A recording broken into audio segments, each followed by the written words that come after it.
दोस्तों नमस्कार, मैं राजेश स्वागत करता हूं आपके अपने YouTube चैनल वीगी वागा कॉन्सेप्ट में। दोस्तों आज मैं आपके लिए लेके आया हूं नदियों से रिलेटेड कुछ इंपॉर्टेंट क्वेश्चन जो अक्सर एग्जाम में पूछे जाते हैं। जो हमने अपने पिछली वीडियो में नदियों के बारे में, हरियाणा में कौन सी नदी कहां से निकलती है और किसकी सहायक है, वो पढ़ा था। तो उससे रिलेटेड आज मैं आपके लिए क्वेश्चन लेके आया हूँ। तो आज का हमारा जो फर्स्ट क्वेश्चन है वो देखिए, और आप साथ के साथ इसका आंसर भी देते रहना और अपने नोट डाउन जरूर करते रहें। कॉपी पेन साथ में ले लें और कमेंट में जरूर बताएं कि आप कितने क्वेश्चन सही हैं और कितने क्वेश्चन आपके गलत हैं। तो हमारा फर्स्ट क्वेश्चन ये आपके सामने आपकी स्क्रीन पे है। तो देखिए हमारा फर्स्ट क्वेश्चन क्या है। मारकंडा नदी की महत्वपूर्ण उपनदी है।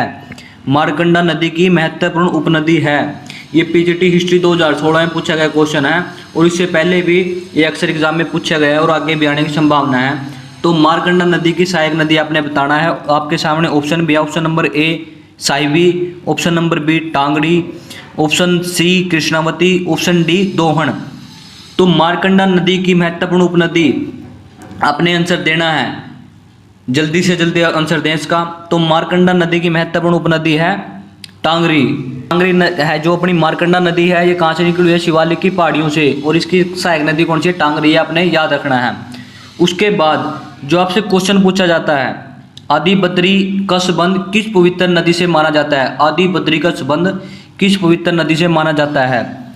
तो option number A Yamuna, option number B Saraswati, option number C Markanda, option number D Ganga.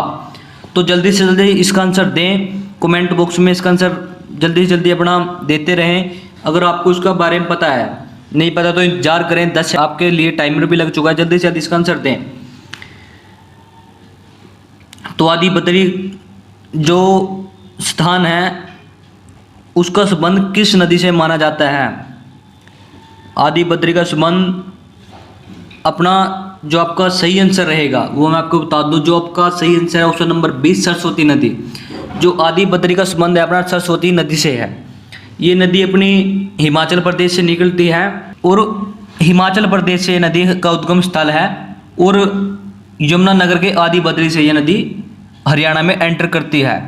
और ये नदी बहुत बार एग्जाम में अक्सर पूछी गई है कि सबसे पहले तो एक क्वेश्चन पूछा गया था कि अमर काव्य महाभारत में वर्णित नरकात्री या अनरक तीर्थ किस नदी के किनारे है? जो अनरक तीर्थ है वो भी सरस्वती नदी के किनारे स्थित है। और जो महर्षि वेद व्यास जी थे उन्होंने जो महाभारत की रचना की थी किस नदी के किनारे बैठकर की थी? वो भी अपना सरस्वती नदी के किनारे बैठकर की थी। और जो सबसे प्राचीन नदी या ऋग्वेद में जिसका उल्लेख मिला है वो कौन सी नदी है अपनी? वो भी सरस्वती नदी है। और 2015 में पूछा जाता है किस बोर्ड की स्थापना की गई थी नदियों से रिलेटेड? वो सरस्वती बोर्ड की स्थापना की गई थी, जिसके अध्यक्ष अपने श्री मनोहर लाल खट्टर जी हैं, जो अपने सीएम हैं। आपको सभी को पता होगा जो अपने मनोहर लाल खट्टर जी हैं इसके अध्यक्ष हैं। और अब दोबारा से इस नदी की खुदाई स्टार्ट हो चुकी है। मुगला वाली गांव है अपने यमुनानगर में। जो मुस्तफाबाद था, यहाँ पे गांव है मुस्तफाबाद, उसका नाम नया क्या रख दिया गया है? सरस्वती नगर। ये आपने यहाँ से याद रखना है। और ये जो सरस्वती नदी है सहायक नदी किसकी है? घग्गर की। किसकी सहायक नदी है? घग्गर की। आप इसे याद रखेंगे। उसके बाद जो आपका नेक्स्ट क्वेश्चन है, सदा बहने वाली नदी कौन सी है? आपने 4 ऑप्शन है आपके सामने, इनमें से एक चूज करना है। आपने ए बी सी डी में से एक आंसर कमेंट में देना है। तो सदा बहने वाली नदी कौन सी है? Option A Saraswati, option B Sahibi, option C Markanda, option D Yamuna. तो सदा बहने वाली नदी में से कौन सी है? जल्दी से जल्दी इसका आंसर दें। तो बहुत से बच्चों का आंसर बिल्कुल सही आया होगा, मुझे आशा है, वैसे सभी को पता होगा। तो उसके बाद जो हमारा अगला क्वेश्चन है, आपने जल्दी से इसका कमेंट में आंसर देना, आप सभी को पता होगा। तो हमारा नेक्स्ट क्वेश्चन है, निम्न में से कौन सी नदी हरियाणा और उत्तर प्रदेश के मध्य सीमा बनाती है? Option number A Saraswati, option number B Ghaggar, option C Yamuna, option D Sahibi. तो जल्दी से जल्दी इसका आंसर दें। जो यूपी और हरियाणा के मध्य सीमा बनाती है वह नदी कौन सी है? जल्दी से आंसर दें इसका। बहुत से बच्चों का आगे होगा आंसर। तो दोस्तों मैं बताता हूँ, जो हरियाणा और यूपी के मध्य सीमा बनाती है वो नदी है अपनी यमुना।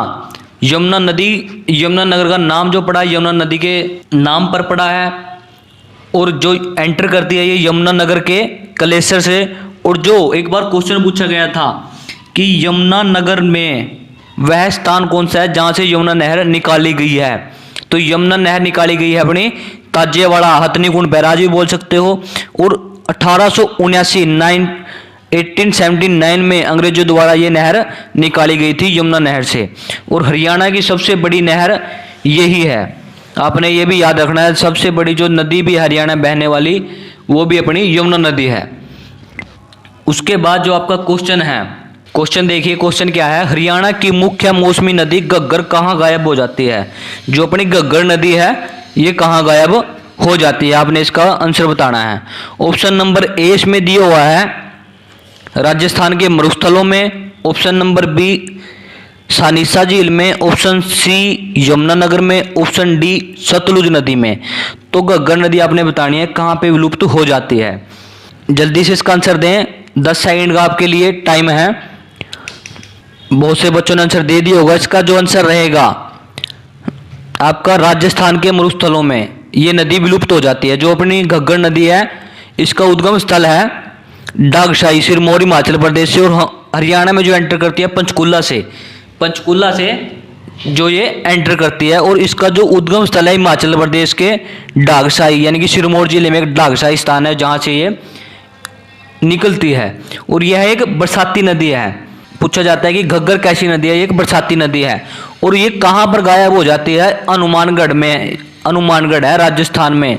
ये सिरसा के रास्ते होते हुए हनुमानगढ़ में ये जाके जो अपना मरुस्थल है राजस्थान में वहाँ पे ये विलुप्त हो जाती है। आपने ये याद रखना है। और एक इफेक्ट और यहाँ से याद रखना है आपने, जो विराज बांध है, विराज बांध ओट्टू, यहाँ पे एक ओट्टू नामक स्थान है सिरसा में। कहाँ पे, सिरसा में। वहाँ पे विराज बांध है, किस नदी पे है, वो भी अपना घग्गर नदी पे। ये यहाँ से आपने याद रखना है। उसके बाद आपने बताना है कि हरियाणा की प्रमुख नदियाँ हैं। क्वेश्चन क्या है, हरियाणा की प्रमुख नदियाँ हैं। बहुत बार क्वेश्चन आ चुके हैं। ये जो मैं आपको क्वेश्चन बता रहा हूँ ये क्वेश्चन अक्सर एग्जाम में आए हुए हैं। तो आप बताओ हरियाणा की प्रमुख नदियाँ। Option A Yamuna Ganga, option B Ganga Sutlej, option C Sutlej Yamuna, option D Yamuna Ghaggar. तो जल्दी से आंसर दें, 10 सेकंड का आपके लिए टाइम है कि हरियाणा की कौन सी जो प्रमुख नदियां हैं, 2 नदियां कौन सी प्रमुख हैं हरियाणा की। जल्दी से आंसर दें इसका। तो मुझे आशा है आज बच्चों को मजा आ रहा होगा क्वेश्चन का आंसर देते हुए और पढ़ते हुए भी। तो आपका जो सही आंसर रहेगा यमुना और घग्गर। जो हरियाणा की प्रमुख नदियां हैं वो कौन कौन सी है, यमुना और घग्गर। यमुना सदा बहने वाली नदी है अपनी, सदा निराज है, ये नित्यवाहिनी है, 12मासी। वो कौन सी नदी है अपनी, यमुना। अगर आ जाए बरसाती नदी तो अपनी घग्गर। ये दोनों अपनी हरियाणा की महत्वपूर्ण नदियां हैं। उसके बाद जो क्वेश्चन है, टांगड़ी नदी का उद्गम स्थल कहाँ से है। टांगड़ी नदी का उद्गम स्थल आपने बताना है। वैसे आपको पहले मैंने बता दिया है, जल्दी से इसका आंसर देना। Option A Yamunotri, option B है मेवात की पहाड़ियाँ, ऑप्शन सी डगशाही की पहाड़ियाँ, ऑप्शन डी मोरनी की पहाड़ियाँ। तो जो आपका सही आंसर रहेगा वो जल्दी से कमेंट में दें। बहुत अच्छा रिस्पॉन्स दे रहे हैं बहुत बच्चे। तो जो आपका आंसर रहेगा, जो टांगड़ी नदी है इसका उद्गम स्थल है मोरनी की पहाड़ियों से। जो टांगड़ी नदी है इसका उद्गम स्थल है मोरनी की पहाड़ियों से। अगर आपने मेरी जो नदियों वाली वीडियो है वो नहीं देखी, डिस्क्रिप्शन बॉक्स में इसका लिंक दे दिया जाएगा, तो वहाँ से आप ये वीडियो देख सकते हो। उसके बाद जो हमारा आज का क्वेश्चन रहेगा, हरियाणा प्रदेश यमुनानगर जिला कौन सी नदी के किनारे बसा हुआ है। जो यमुनानगर जिला है हरियाणा में वह किस नदी के किनारे बसा हुआ है। कमेंट में जल्दी से जल्दी आंसर दें, इसी के नाम में उस नदी का नाम छिपा हुआ है। तो यमुनानगर जिला किस नदी के किनारे बसा हुआ है। Option A Saraswati, option B Godavari, option C Ganga, option D Yamuna. जल्दी से आंसर दें। इनमें से जो सरस्वती और यमुना है ये नदी दोनों यमुनानगर में बहती हैं, और गोदावरी और गंगा ये दोनों अपने हरियाणा की नदियां नहीं है। आपने इन दोनों में से आंसर देना, जल्दी से आंसर दें।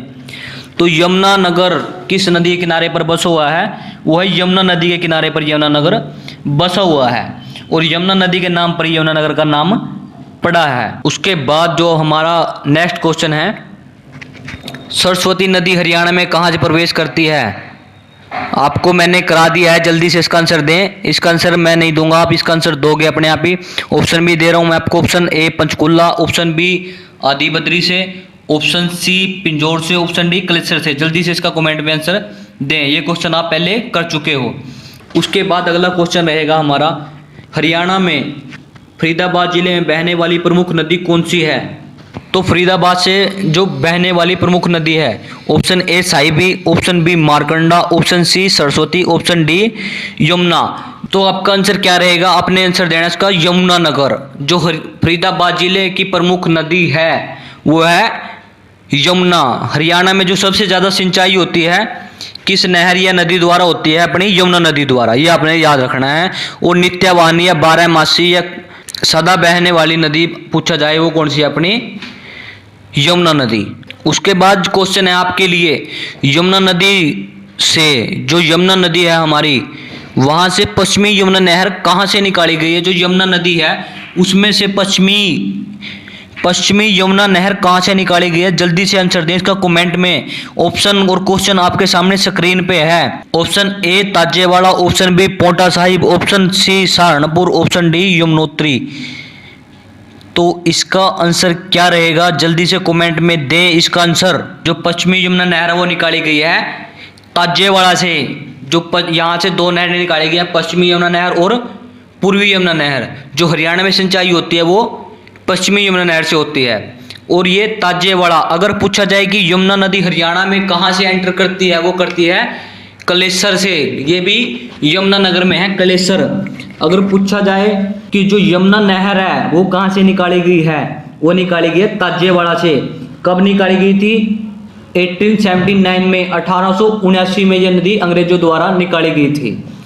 आपने ये याद रखना है। उसके बाद नेक्स्ट क्वेश्चन आपके लिए है, जो जल्दी से इसका आंसर देना है। पटौदी के निकट कौन सी नदी साहिबी नदी में मिल जाती है?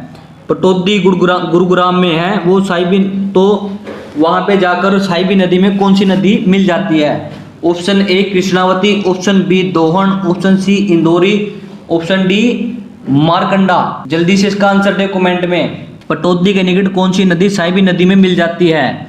साहिबी नदी जो निकलती है ये बहरोड की पहाड़ियों से निकलती है। जो अपनी साहिबी नदी है, या आप जीतगढ़ की पहाड़ियों से भी बोल सकते हो, जो साहिबी नदी है अपनी। और ये नदी अपनी रेवाड़ी, गुड़गांव, झज्जर से होते हुए नजफगढ़ झील दिल्ली में गिर जाती है। इस नदी, ये अपनी हरियाणा, दक्षिणी हरियाणा की नदी है। तो इसकी सहायक नदी कौन सी है? इंदौरी नदी साहिबी नदी की महत्वपूर्ण नदी है। ये कहाँ से निकलती है? जो अपनी इंदौरी नदी है ये अपनी मेवात की पहाड़ियां बोल सकते हो, अरावली की पहाड़ियां बोल सकते हो। मेवात से होते हुए सीधा अपना गुरुग्राम में चली जाती है। गुरुग्राम के जो पटौदी नगर है, यानी कि नवाब मशहूर अली जो क्रिकेट खिलाड़ी थे अपने मशहूर, तो उनकी जन्मस्थली कौन सी है? पटौदी। वहां पे जाकर ये साहिबी नदी में मिल जाती है। उसके बाद क्वेश्चन है आपके लिए, निम्न में से कौन सी नदी बहरोड की पहाड़ियों से निकलती है? बहरोड की पहाड़ियों से। Option A Sahibi, option B Markanda, option C Indori, option D Ghaggar. जल्दी से इसका आंसर दें। मैंने इसका आंसर पिछले क्वेश्चन में दे दिया है, जल्दी से आप कमेंट में इसका आंसर दें। जो साहिबी नदी है वह कहाँ से निकलती है? बहरोड की पहाड़ियों से। तो आपका आंसर क्या रहेगा? साहिबी नदी। वो कहाँ से निकलती है? उसका उद्गम स्थल है बहरोड की पहाड़ियों से। उसके बाद आपका क्वेश्चन है, जो नजफगढ़ झील में गिरने वाली हरियाणा की नदी है वह कौन सी है? नजफगढ़ झील में गिरने वाली हरियाणा की नदी। Option A Sahibi, option B Tangri, option C Dohan, option D Krishnavati. जो नजफगढ़ झील में गिरती है ये भी मैंने आपको बता दिया है। जो नजफगढ़ झील दिल्ली में है उसमें हमारी कौन सी नदी गिरती है? तो आपका आंसर क्या रहेगा? ऑप्शन ए साहिबी नदी, जो नजफगढ़ झील में गिरती है। उसके बाद क्वेश्चन है आपके लिए, इसका आंसर मैं नहीं दूंगा, आपने इसका कमेंट में आंसर देके जाना है। यमुना नदी हरियाणा के किस जिले की सीमा को नहीं छूती? ये बहुत बार क्वेश्चन पूछा गया है। Option A Ambala, option B Yamunanagar, option C Karnal और ऑप्शन डी है आपके लिए रोहतक। ऑप्शन डी है रोहतक। तो आपने इसका आंसर देना है कि इसका आंसर क्या रहेगा? यमुना नदी हरियाणा के किस जिले को नहीं छूती? आपने इसका आंसर कमेंट में देना है।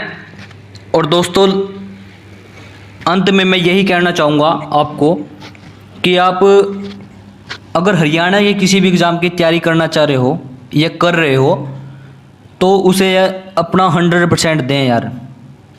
ऐसे अगर आज की पढ़ाई या कल की ऐसे नहीं चलेगा, डेली अपना 1 या 2 घंटा ज़रूरी दें। अगर आपके पास वैसे तो 7 या 8 घंटे ज़रूरी हैं अपनी स्टडी के लिए, निरंतर तैयारी के लिए, पर 1 या 2 घंटा अगर आप बहुत ही बिजी हो काम में, घर के काम वैसे कुछ भी, तो 1 या 2 घंटा ज़रूर दें।